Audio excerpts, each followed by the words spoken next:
عرب کا سب سے زیادہ طاقتور اور وحشی پہلوان رکانہ بن عبد یزید رسول کریم صلی اللہ علیہ وسلم کے مقابلے میں اترا۔ اس نے رسول اللہ صلی اللہ علیہ وسلم پر طنزیہ نگاہ ڈالی اور آپ صلی اللہ علیہ وسلم پر پھبتی کسی۔ آپ صلی اللہ علیہ وسلم مکمل خاموشی اور اطمینان سے رکانہ کی آنکھوں میں آنکھیں ڈال کر دیکھتے رہے کہ وہ بے خبری میں کوئی داؤ نہ کھیل جائے۔ رکانہ آپ صلی اللہ علیہ وسلم کے ارد گرد یوں گھوما جیسے شیر اپنے شکار کے ارد گرد گھوم گیا ہو اور اب اسے کھا جائے گا۔ ہجوم رسول اکرم صلی اللہ علیہ وسلم کا مذاق اڑا رہا تھا۔ مسلمان خاموش تھے، وہ دل ہی دل میں اللہ کو یاد کر رہے تھے۔ انہوں نے اپنی تلواروں کے دستوں پر ہاتھ رکھے ہوئے تھے۔ پھر نہ جانے کیا ہوا۔ رسول اکرم صلی اللہ علیہ وسلم نے کیا داؤ کھیلا۔ ابن الاسیر لکھتا ہے کہ آپ صلی اللہ علیہ وسلم نے رکانہ کو اٹھا کر زمین پر پٹخ دیا۔ رکانہ زخمی شیر کی طرح اٹھا اور غرا کر آپ صلی اللہ علیہ وسلم پر حملہ آور ہوا۔ آپ صلی اللہ علیہ وسلم نے پھر وہی داؤ کھیلا اور اسے پٹخ دیا۔ وہ اٹھا تو آپ صلی اللہ علیہ وسلم نے اسے تیسری بار پٹخا۔ بھاری بھرکم جسم 3 بار پٹخا گیا تو کشتی جاری رکھنے کے قابل نہ رہا۔ رکانہ سر جھکا کر اکھاڑے سے نکل گیا۔ ہجوم پر سناٹا طاری ہو گیا۔ اب مسلمان ننگی تلواریں اور برچھیاں ہوا میں لہرا لہرا اور اچھال اچھال کر نعرے لگا رہے تھے۔ چچا رکانہ! رسول اللہ صلی اللہ علیہ وسلم نے للکار کر کہا، اپنا وعدہ پورا کر اور یہیں اعلان کر کہ آج سے تو مسلمان ہے۔ رکانہ نے قبول اسلام سے صاف انکار کر دیا۔ یہ طاقت جسمانی نہیں تھی۔ خالد نے نخلستان میں لیٹے لیٹے اپنے آپ سے کہا، رکانہ کو یوں 3 بار پٹخنا تو دور کی بات ہے، اسے کوئی پچھاڑ بھی نہیں سکا تھا۔ رسول اکرم صلی اللہ علیہ وسلم کا تصور خالد کے ذہن میں نکھر آیا۔ وہ آپ صلی اللہ علیہ وسلم کو اچھی طرح جانتا تھا، لیکن اب وہ محسوس کر رہا تھا جیسے وہ محمد کوئی اور تھے جنہیں وہ بچپن سے جانتا تھا۔ اس کے بعد آپ صلی اللہ علیہ وسلم نے جو روپ اختیار کیا تھا، اس میں خالد آپ صلی اللہ علیہ وسلم کو نہیں پہچانتا تھا۔ نبوت کے دعوے کے بعد خالد کی آپ صلی اللہ علیہ وسلم کے ساتھ بول چال بند ہو گئی تھی۔ وہ آپ صلی اللہ علیہ وسلم کے ساتھ 2 ہاتھ کرنا چاہتا تھا، لیکن وہ رکانہ کی طرح پہلوان نہیں تھا۔ وہ میدان جنگ میں لڑنے والا اور لڑنے والوں کی قیادت کرنے والا جنگجو تھا، لیکن اس وقت مسلمان فوج کی صورت میں لڑنے کے قابل نہیں تھے۔ جب مسلمان فوج کی صورت میں لڑنے کے قابل ہوئے اور قریش کے ساتھ ان کا پہلا معرکہ ہوا، اس وقت خالد کے لیے ایسے حالات پیدا ہو گئے تھے کہ وہ اس معرکے میں شامل نہیں ہو سکا تھا۔ اسے بہت افسوس تھا۔ یہ معرکہ بدر کا تھا، جس میں 313 مجاہدین اسلام نے 1000 قریش کو شکست دی تھی۔ خالد دانت پیستا رہ گیا تھا، لیکن اس روز جب وہ ایک نخلستان میں لیٹا ہوا تھا، اسے خیال آیا کہ 313 نے 1000 کو کس طرح شکست دے دی تھی۔ اس نے شکست کھا کر آنے والے قریش سے پوچھا تھا کہ مسلمانوں میں وہ کون سی خوبی تھی جس نے انہیں فتح یاب کیا تھا۔ خالد اٹھ بیٹھا اور انگلی سے ریت پر بدر کے میدان کے خد و خال بنا کر قریش اور مسلمانوں کی پوزیشن اور معرکے کے دوران دونوں کی چالوں کی لکیریں بنانے لگا۔ باپ نے اسے فن حرب و ضرب کا ماہر بنا دیا تھا۔ بچپن میں اسے گھوڑ سواری سکھائی، لڑکپن میں اسے اکھڑ اور منہ زور گھوڑوں کو قابو میں لانے کے قابل بنایا۔ نوجوانی میں وہ شہسوار بن چکا تھا، شتر سواری میں بھی وہ ماہر تھا۔ اس کا باپ ہی اس کا استاد تھا۔ اس نے خالد کو صرف سپاہی نہیں بلکہ سالار بنایا تھا۔ خالد کو جنگ و جدل اتنی اچھی لگی کہ وہ لڑنے اور لڑانے کے طریقوں پر غور کرنے لگا اور جوانی میں فوج کی قیادت کے قابل ہو گیا تھا۔ اسے بدر کی لڑائی میں شامل نہ ہو سکنے کا افسوس تھا اور وہ انتقام کے طریقے سوچتا رہتا تھا، لیکن اب اس کی سوچوں کا دھارا کسی اور طرف چل پڑا تھا۔ مکہ سے روانگی سے کچھ دن پہلے سے وہ اس سوچ میں کھو گیا تھا کہ رسول اکرم صلی اللہ علیہ وسلم نے رکانہ پہلوان کو 3 بار پٹخا تھا اور بدر میں آپ صلی اللہ علیہ وسلم نے محض 313 مجاہدین سے 1000 کو شکست دی۔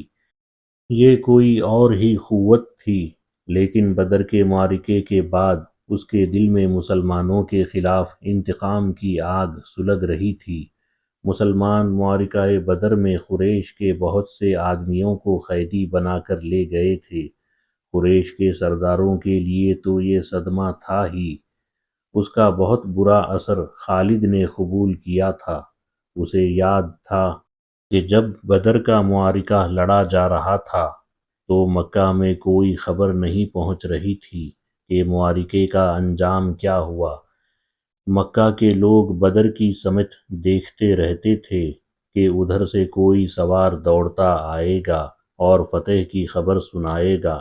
آخر ایک روز ایک شتر سوار آتا نظر آیا۔ لوگ اس کی طرف دوڑ پڑے۔ سوار نے عرب کے رواج کے مطابق اپنا کرتا پھاڑ دیا تھا اور وہ روتا آ رہا تھا۔ بری خبر لانے والے قاصد ایسے ہی کیا کرتے تھے۔ وہ جب لوگوں کے درمیان پہنچا تو اس نے روتے ہوئے بتایا کہ اہل قریش کو بہت بری شکست ہوئی ہے۔ جن کے عزیز رشتہ دار لڑنے گئے تھے وہ ایک دوسرے سے آگے بڑھ بڑھ کر ان کے متعلق پوچھتے تھے کہ وہ زندہ ہے، زخمی ہے یا مارے گئے ہیں۔ شکست خوردہ قریش پیچھے آ رہے تھے۔ مارے جانے والوں میں 17 افراد خالد کے قبیلے بنو مخزوم کے تھے اور ان سب کے ساتھ خالد کا خون کا بڑا قریبی رشتہ تھا۔ ابو جہل بھی مارا گیا تھا۔ خالد کا بھائی جس کا نام ولید تھا جنگی قیدی ہو گیا تھا۔ ابو سفیان جو قریش کے سرداروں کا سردار تھا اور اس کی بیوی ہند بھی موجود تھے۔ کچھ میرے باپ اور میرے چچا کے متعلق بتا اے قاصد، ہند نے پوچھا۔ تمہارا باپ عتبہ علی اور حمزہ کے ہاتھوں مارا گیا ہے، قاصد نے کہا، اور تمہارے چچا شیبہ کو اکیلے حمزہ نے قتل کیا ہے، اور تمہارا بیٹا حنظلہ علی کے ہاتھوں مارا گیا ہے۔ ابو سفیان کی بیوی ہند نے پہلے تو علی اور حمزہ کو بلند آواز سے گالیاں دی، پھر بولی، اللہ کی قسم ہے، اپنے باپ اور اپنے چچا اور اپنے بیٹے کے خون کا بدلہ لوں گی۔ ابو سفیان پر خاموشی طاری تھی۔ خالد کا خون کھول رہا تھا۔ قریش کے 70 آدمی مارے گئے اور جو جنگی قیدی ہوئے ان کی تعداد بھی اتنی ہی تھی۔ خالد اٹھا، دری جھاڑ کر لپیٹی اور گھوڑے کی زین کے ساتھ باندھ کر سوار ہوا اور مدینہ کی سمت چل پڑا۔